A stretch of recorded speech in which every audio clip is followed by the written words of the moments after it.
जुलूस बवाल बा। अरे रे अरे अमर राजी के जन्मदिन मचल बा। सब सखी संगे आइल बाड़ी महफिल जमाल बा।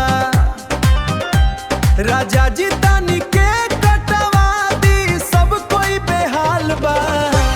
राजा जी तानी के कटवा दी, राजा जी तानी के कटवा दी, आज तोहरी धूम मचा दी।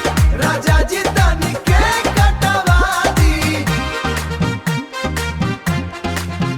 सारा गाँवन के नाचा दी।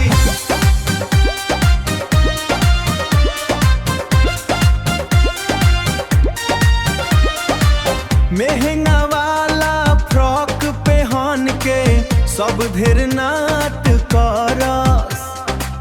ई तोहरे खातिर राजा जी सब तैयार खड़ा बाड़े। अगदी से पिछड़ी ले भीड़ भड़ास बा। अब देर मत करिए बस शुरुआत करस। राजा जी तानी के कटवा दी, राजा जी